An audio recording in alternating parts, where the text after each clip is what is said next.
Chemicals and chemical processes form a major part of our lives. From the cars we drive, to the foods we eat, to the ways in which we relax. We depend on a vast array of chemicals to make life easier, safer, and more convenient. Chances are your work brings you in contact with chemicals and chemical processes. Even the simple act of putting gasoline in your vehicle means transferring a highly flammable liquid from one container to another. And while the final product provides enormous benefits, chemicals may be dangerous or even deadly. Corrosives, for example, are often used in the manufacture of life-saving pharmaceuticals. These same chemicals, however, can cause serious skin damage, blindness, and even death. As dangerous as some of these chemicals are, you can handle them safely by knowing what you're working with, how to handle it, and what to do in an emergency. This program shows how to identify certain chemical hazards, handle chemicals safely, and how you should handle emergencies involving these chemicals.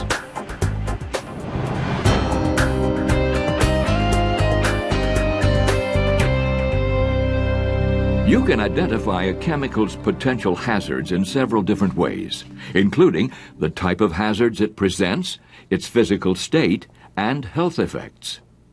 Chemicals can present four basic types of hazards in the workplace. They can be fire hazards, igniting and burning easily. They can be toxic or poisonous if swallowed, inhaled, or absorbed through the skin. They can burn skin on contact. And they can react dangerously when they come in contact with other materials. Hazardous chemicals can be solids, such as sodium metal, liquids like gasoline, or gases like chlorine. The effect a chemical has on your body can be either acute or chronic, depending on the type, frequency, and length of your exposure. Acute effects usually occur rapidly as the result of short-term exposure and typically do not last a long time. Chronic effects develop over time, sometimes showing up many years after the exposure. They are usually the result of repeated or long-term exposure. Benzene, for example, occurs naturally in crude oil and natural gas. It is commonly used as a solvent or raw material in the manufacture of a number of products. The short-term or acute effects of benzene exposure include severe skin irritation, a painful burning sensation, and a condition known as chemical pneumonia. In this condition, benzene is absorbed rapidly through the skin, causing your lungs to swell. Exposure to low concentrations of benzene over a long period of time can produce chronic effects including blood disease, chromosome damage, and low birth weight in babies. When handling chemicals, knowledge is your most powerful tool. Begin by recognizing the specific hazard or hazards the chemical may present.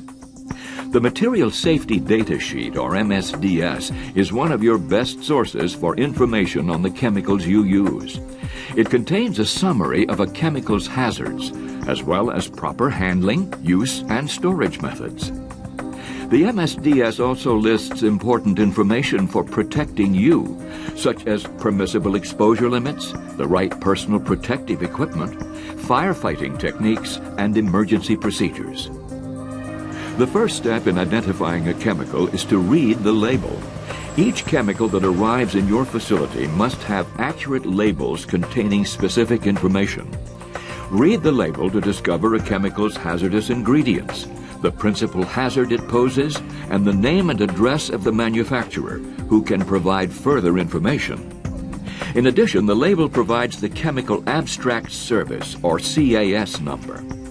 Use this number when looking up information about the chemical on a computer or when there is a question about the identity of the chemical.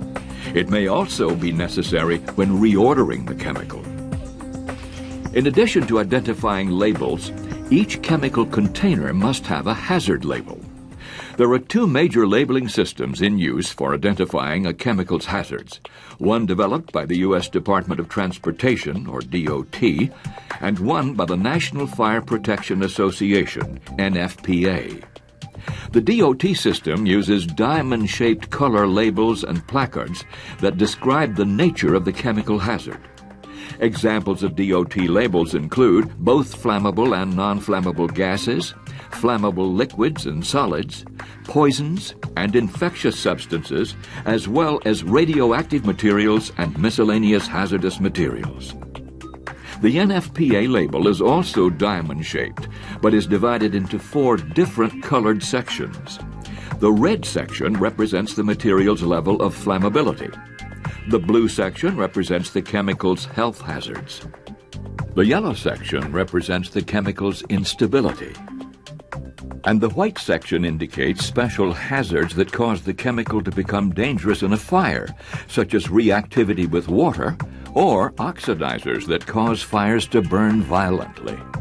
For each of the primary colors, a number system on a scale of 0 through 4 is used to describe the intensity of the hazard. For example, when you see a 0 in the red flammability section, it means the chemical is non-flammable. However, the number 4 in the same section means the chemical is highly flammable. Chemical manufacturers or suppliers may have their own customized hazard identification, so you need to become familiar with the system in your workplace. Also, keep in mind that while some chemicals present multiple hazards, the label may only indicate the most prevalent hazard, so stay informed and take time to learn all hazards of the chemicals you use.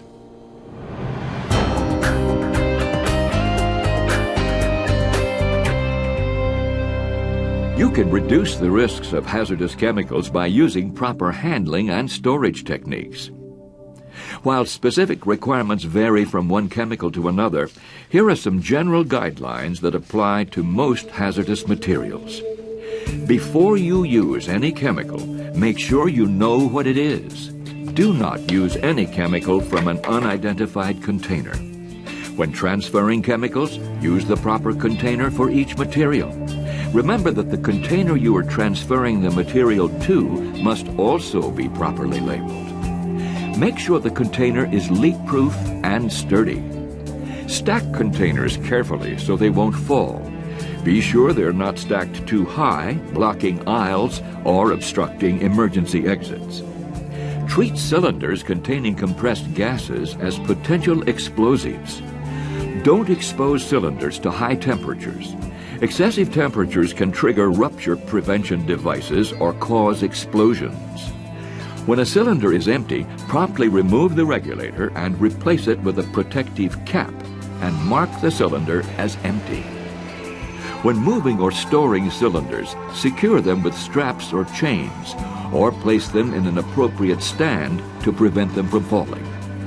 Never use a cylinder that cannot be identified. Flammable materials also require special precautions. Here are some rules for handling flammables. Carry glass bottles containing flammable liquids in a rubber cradle to reduce the risk of breakage.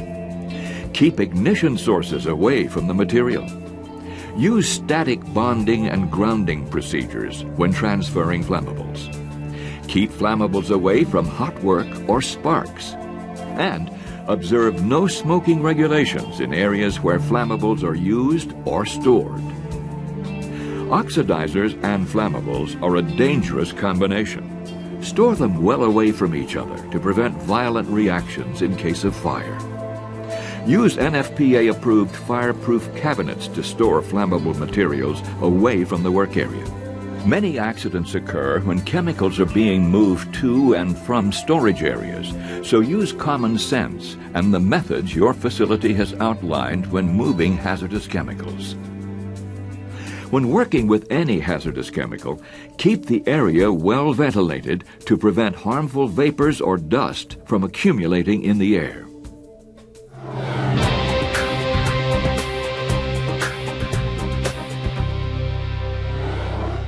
Hazardous chemicals have 4 ways of entering your body. They can be absorbed through your skin, inhaled as dust, fumes, or vapors, ingested or swallowed, or introduced on contaminated objects that puncture your skin.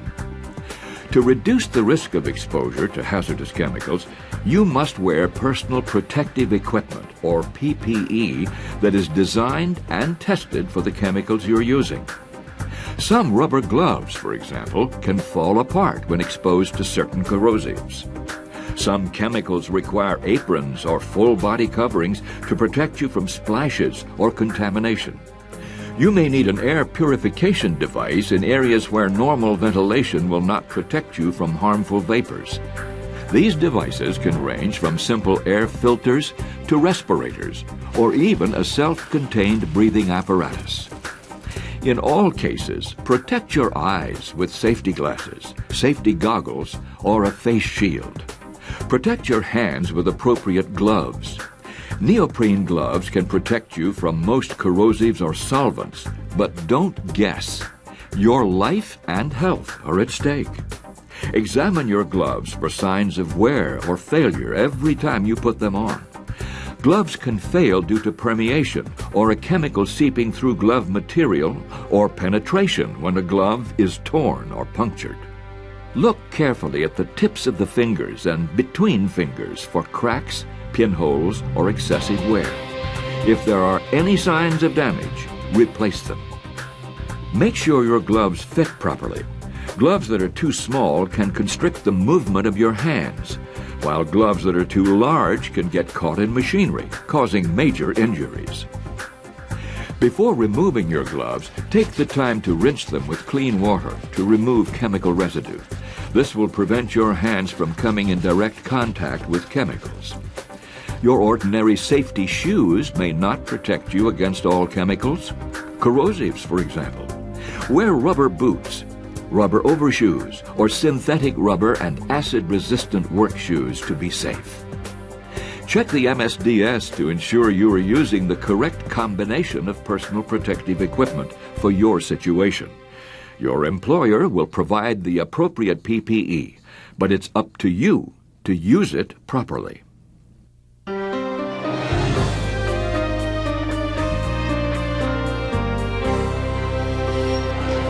No one plans accidents, but you can make plans to handle them.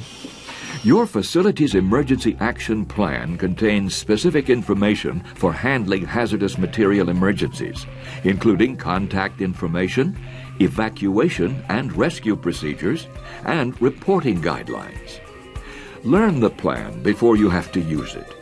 Your knowledge could save lives and property if you apply it quickly and properly. In the case of spills or leaks, the HAZWOPER standard, along with Title III of the Superfund Amendment Reauthorization Act, or SARA, may apply. HAZWOPER, or Hazardous Waste Operations and Emergency Response, establishes strict training level guidelines when a dangerous spill or leak threatens your workplace. In addition, SARA Title III states that any hazardous spill that releases more than the threshold limit of a contaminant into the environment must be reported immediately to local authorities or through approved notification methods. HAZWOPER also prohibits workers from participating in hazardous waste operations and emergency response activities unless they have received proper training according to worker protection standards. In other words, if there is an emergency, do what you're trained to do and stay out of everyone else's way. If you don't, you could make things worse and become a casualty yourself.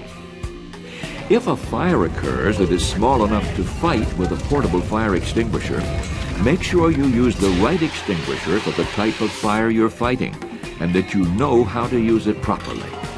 Remember the PASS system. Pull the pin, aim the nozzle, squeeze the handle, and sweep from side to side at the base of the flames. If the fire becomes too large, or you start to run out of extinguishing agent, evacuate the area immediately. Finally, when you're working with or near hazardous chemicals, always make sure you know the location of eye wash stations, safety showers, and the number for the Poison Control Center. If your eyes are splashed by chemicals, get to the eye wash fountain immediately. Hold your eyes open in the water and flush them continuously for 15 minutes. For larger splashes, get to the safety shower without delay. Step into the running water and remove contaminated clothing while in the shower.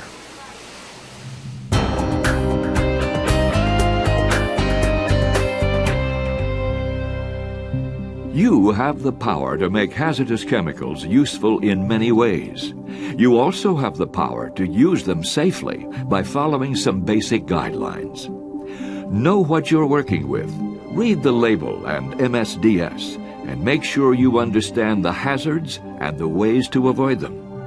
Know how to move, transfer, and store the material safely. Use the right PPE and use it the right way. Know your role in case of emergency. Know when and how to fight fires involving hazardous chemicals. Just as important, know when not to fight them and get help instead. Finally, learn the locations of safety equipment such as fire extinguishers, eye wash stations, and safety showers. Knowledge. Your knowledge is the key to keeping hazardous materials under control. You can make the difference and keep your workplace safe for you, your coworkers, and your community.